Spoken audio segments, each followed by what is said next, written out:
जानते हैं पाकिस्तान में मुख्तलिफ़ शोबों में जो खिदमत अंजाम दे रहे हैं लोग अपने अपने शोबे में, उनके इंटरव्यू हम करते हैं, उनसे तफसीली बातचीत करते हैं।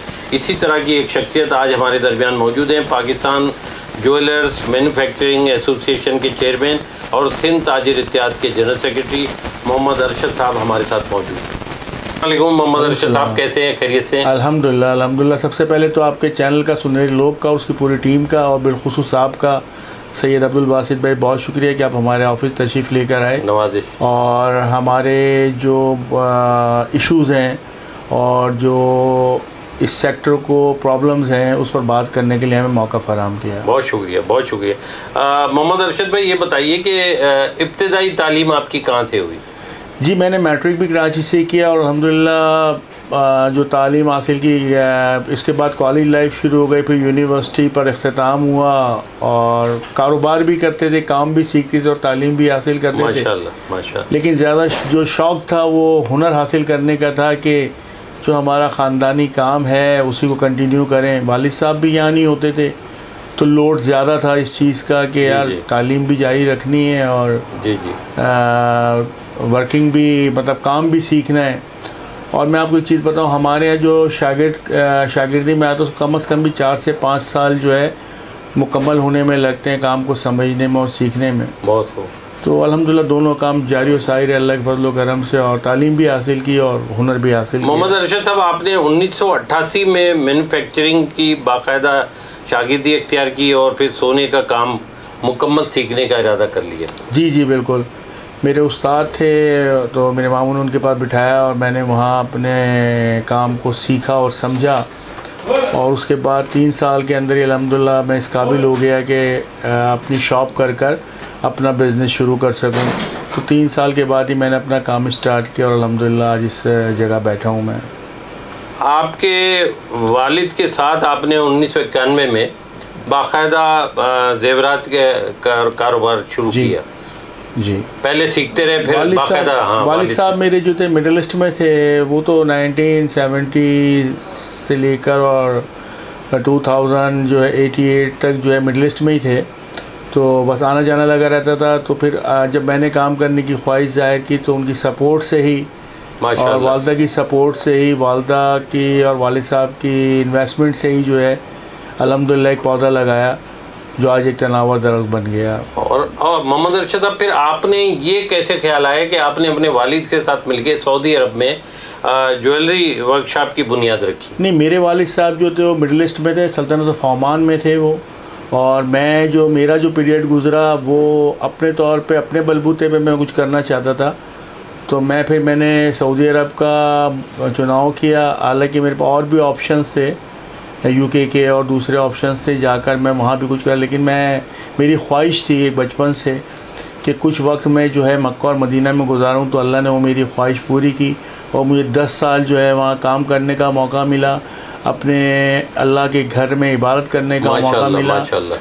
कोई ऐसी बड़ी रात या कोई ऐसा बड़ा दिन या ईदैन नहीं है कि जो मैंने हरम शरीफ में या मदीने में नहीं गुजारी। माशाअल्लाह अल्लाह ताला ने मुझे सब तौफीकें दी। 2 मैंने हज किए माशाल्लाह, और उम्रे का तो हिसाब ही नहीं रख सका मैं कि उम्रे मैंने कितना अदा किए। बड़ा अल्लाह ने मुझ पर करम किया, मेरी ज़ात पर, और ये सब मेरे माँ बाप की दुआओं का सिला है जो कुछ मैंने हासिल किया। मोहम्मद अरशद साहब, आपने 2004 में पाकिस्तान वापस आए और ज्वेलरी की शॉप खोली और गोल्ड ट्रेडिंग का भी साथ में काम शुरू किया। इस हवाले से हमारे नाज़रीन को कुछ बताइए।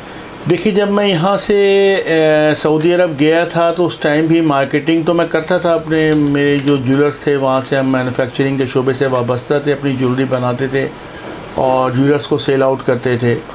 उसके बाद जो है एक गैप आ गया 10-11 साल का, क्योंकि मैं सऊदी अरब चला गया।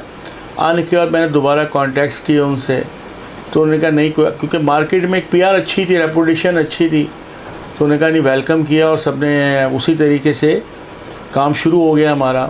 उसके बाद फिर जब थोड़ा से रेट बढ़े तो मैन्युफैक्चरिंग का शोबा जो है थोड़ा सा पस्ती की तरफ आने लगा। तो फिर मेरे उन्हीं दुकानदारों ने, उन्हीं दोस्तों ने जो मेरे भाइयों की तरह अजीज़ हैं मुझे, और वो भी मुझे इतना ही अजीज़ रखते हैं, उन्होंने कहा आप एक काम करें, आप ट्रेड की तरफ आ जाएँ, गोल्ड ट्रेडिंग की तरफ आ जाएँ। और ये काम शुरू कर दें लेबॉर्ट्री का। उसी हवाले से मैं आपसे ये सवाल करूंगा, आपने क्या सोचकर तंजीम all Pakistan jewellery manufacturer association की बुनियाद रखी, क्या जहन में था? देखिए, कुछ हमारे दोस्त जो हैं वो हमारे पास आए जो उस वक्त शदीद कर्ब और मुश्किल का शिकार थे, क्योंकि आपको पता है पुलिस का महकमा बुरा नहीं है, लेकिन कुछ काली भेड़ें तो होती हैं उसमें भी। जी जी बिल्कुल, पूरा महकमा ऐसा नहीं है। तो कुछ लोगों ने जो है ना इस बाज़ार को हिट लिस्ट पे ले आए थे उस दौर के अंदर, कि मतलब किसी को भी कपड़ा डाल के लाएं जी, फलां गोल्ड ट्रेडर्स ने जो है ख़रीदारी की है, चलें जी। तो उस सिलसिले में हम सर जोड़ के बैठे और बोला यार एक प्लेटफॉर्म बनाने की ज़रूरत है, एक फोरम ऐसा हो हमारे अपना जो जाकर उनसे कम से कम बात कर सके। जी हाँ बिल्कुल। तो सिक्योरिटी के हवाले से भी हमें बहुत सारे खदशात थे, उस पर भी हमने काम करना था। फिर जो कुछ हमारे ऐसे मुस्तहकीन कारीगर हैं उनके लिए भी कुछ हमें मसाइल दरपेश थे कि यार उनका भी कोई सिलसिला ऐसा हो, बिल्कुल लोगों के मामलात थे। तो हमने इस एसोसिएशन की बुनियाद जो है वो हम 15-20 लोग बैठे और इसकी बुनियाद रख के इसकी रजिस्ट्रेशन कराई सिंध लोकल गवर्नमेंट से। सेकेंडली ये कि जब हमारे 50 मेंबर हुए तो हम बड़े खुश हुए, हमने कहा अभी तो बाज़ार में 50 लोग हमारे साथ हो गए। माशाल्लाह। तो फिर मतलब 0 मीटर से शुरू हुए थे। तो एक साल बाद हमें पता चला आज 500 मेंबर हो गए हमारे। क्या कहने, माशाल्लाह। आज अल्हम्दुलिल्लाह 5,500 मेंबर हैं ऐसे एसोसिएशन के। बहुत बड़ी एसोसिएशन। और पूरे पाकिस्तान से लोग रजिस्टर्ड हैं, हमारे पास रजिस्ट्रेशन है, मेंबर्स बनते हैं लोग। और अल्हम्दुलिल्लाह जो है एक रिस्पेक्ट मिलती है गवर्नमेंट की तरफ से भी हमें, क्योंकि हमने आज तक गवर्नमेंट से रुपया नहीं लिया, जो काम की अपनी मदद आपके तहत किए। हमने सीसीटीवी कैमरास लगाए जो तकरीबन 100 के करीब हमारे सीसीटीवी कैमरास काम कर रहे हैं, वो भी अपनी मदद आपके तहत लगाए हमने अपनी स्ट्रीट लाइट्स जो है तकरीबन 32 के करीब स्ट्रीट लाइट्स लगाई, वो भी अपनी मदद आपके तहत लगाई। बहुत अहम काम है ये। सिक्योरिटी गार्ड्स तैनात किए, तकरीबन 30 सिक्योरिटी गार्ड जो है हमारे पास एक मतलब एक मारूफ और मशहूर मारूफ कंपनी के गार्ड्स हमने तैनात किए, वो भी अपनी मदद आपके तहत की है। तो ये हमारी काविशें, कोशिशें, लोगों का एतमाद है, लोगों का भरोसा है, लोगों का प्यार है, हमारे लोगों का, जो आज उन्होंने मुझे इस मकाम पर बिठाया हुआ है। और इसमें अल्लाह का सबसे बड़ा फजलो करम है। बहुत बड़ा काम है ये जो आपने किया। पाकिस्तान, अरशद भाई, पाकिस्तान और अमेरिका, अरब ममालिक, लंदन में गोल्ड मैन्युफैक्चरिंग में क्या फ़र्क देखते हैं आप? देखिए, मेरी तो भरपूर कोशिश ये है कि हमारे जो एक्सपोर्टर्स हैं और मैन्युफैक्चरर्स हैं वो ज्वेलरी बनाएं यहाँ से, और यहाँ से आलमी मंडी तक उनको रसाई हासिल हो। इस सिलसिले में बार बार मैंने मुख्तलिफ न्यूज़ चैनल्स में भी बात की, लेटर्स भी जारी किए, इदारों से भी बात की कि सर जो 20 लोग एक्सपोर्ट कर रहे हैं, अब इसको कम से कम भी 1000-1500 लोग एक्सपोर्ट करना चाहते हैं। हम उन लोगों को लाइसेंस दिलवाना चाहते हैं जो गुज़िश्ता 2-5 साल 10 साल से टैक्स पेयर हैं, मार्केट में उनकी रेपुटेशन अच्छी है, मार्केट एसोसिएशन उनको ऑन करती है, उनको वन विंडो ऑपरेशन के तहत बिल्कुल उनकी डॉक्यूमेंटेशन लें, वेरिफिकेशन करें, एसोसिएशन का लेटर लें, उनको जैसे हम नादरा से आईडी कार्ड इशू करते हैं। देखिए, आईडी कार्ड से बड़ा तो कोई एजाज़ ही नहीं है ना, पाकिस्तान की शहरियत से बड़ा कोई डॉक्यूमेंट्स है ही नहीं आईडी कार्ड। बिल्कुल सही है। लाइसेंस वाइसेंस तो बहुत पीछे हैं। तो मैंने कहा 2 दिन के अंदर, 3 दिन के अंदर अगर हमें आप ये इस तरीके से लाइसेंस देते, और हमारा एक वो कारीगर, वो मैन्युफैक्चरर जिसके पास 200-300 ग्राम सोना है, वो अपना माल तैयार कराए, प्योरिटी चेक कराए, उसको हॉल मार्क कराए, और जो टैक्स पॉलिसीज़ हैं उस पर अमल दरामद करते वो फ़्लाइट से जाए अपनी ज्वेलरी लेके एक्सपोर्ट करने के लिए, और वहाँ से रेवेन्यू कलेक्ट कर लाए। अब आप इमेजिन करें कि मतलब अगर 500 लोग भी इस शोबे में आ जाते हैं, एक तो हमारी मार्केट में काम स्टार्ट हो जाएगा कि यार एक्सपोर्ट बढ़ गई हमारी, फिर हमारे पास रेवेन्यू ठीक ठाक कलेक्ट होकर आएगा।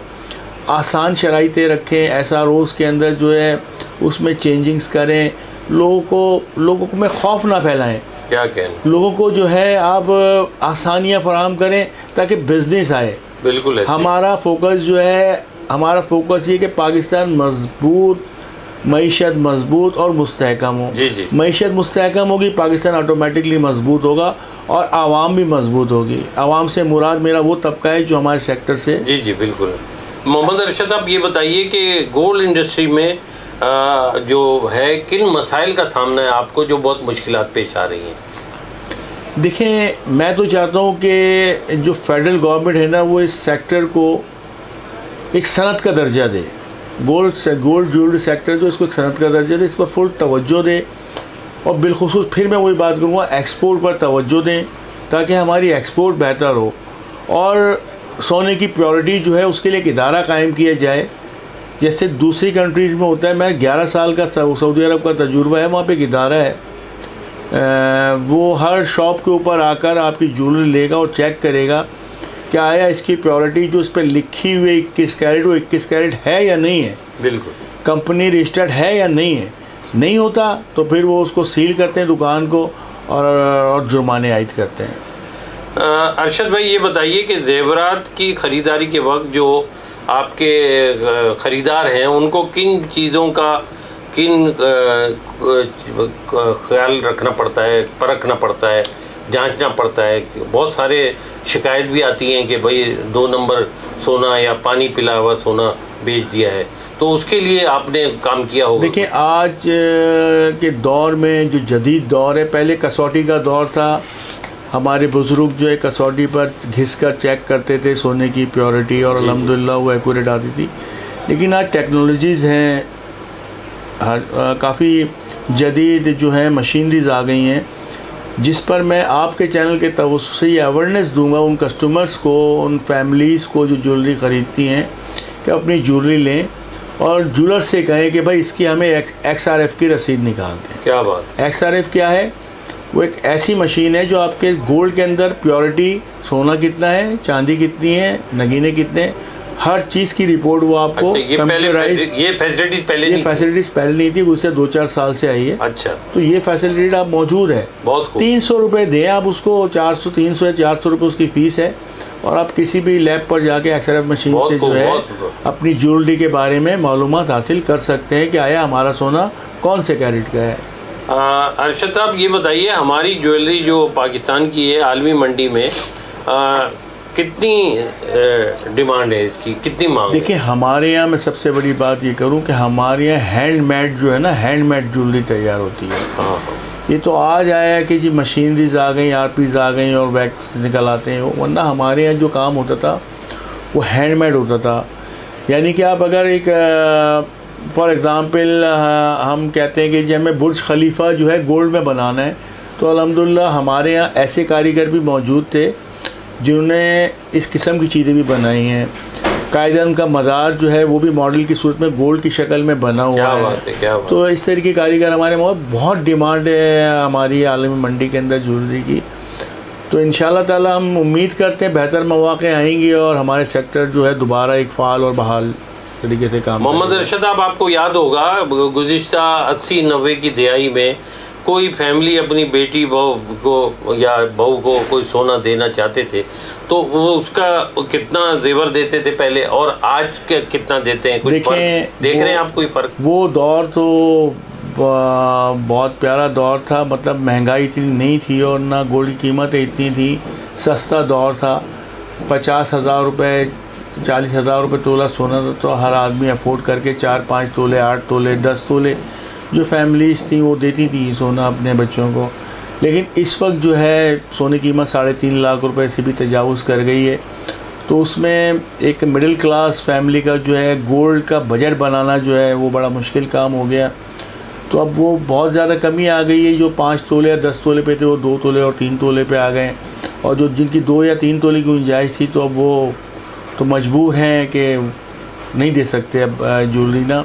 ये अब समझ लें गोल्ड ज्वेलरी जो है लग्जरीज में आ गई है। बिल्कुल है, हर आदमी जो है वो उसको अफोर्ड नहीं कर पाता और बहुत ही तो अब सिल्वर के ऊपर ज़्यादा जोर है कि बस चलें अपने काम। कुछ एक आध गोल्ड दे दिया, 1-2 सिल्वर, इस तरह यानी गरीब तबका इस तरह कवर मैनेज कर रहे हैं। अच्छा, मोहम्मद अरशद साहब, ये बताइए कि अभी आपकी जो तंजीम है वो पूरे पाकिस्तान लेवल पे है, और ये मैंने बहुत तारीफ़ सुनी है, 1-2 ज्वेलर से बात हो रही थी कि आपका सिस्टम जो है वो मेंबरशिप कार्ड और आपका जो कोई डीलिंग होती है सोने की एक शहर से दूसरे शहर, वो उसका हमारे ट्रेडिंग का हमारे नाज़रीन को बताइए कि बहुत आसान कर दिया आपने। जी अल्हम्दुलिल्लाह हमने अपने मेंबर्स के लिए एक जो है इंटरसिटी लेटर हम जारी करते हैं, और उसका हमारा मेंबर होना भी ज़रूरी है, उसका FBR में रजिस्टर्ड होना भी ज़रूरी है। उसको हम उस कंपनी को लेटर इशू करते हैं कि हाँ जी, और इसको ऑन भी करते हैं कि हाँ जी हमारा मेंबर है और ये ट्रैवल करेगा। ट्रैवल में उसको अल्हम्दुलिल्लाह एयरपोर्ट पे भी रिस्पेक्ट मिलती है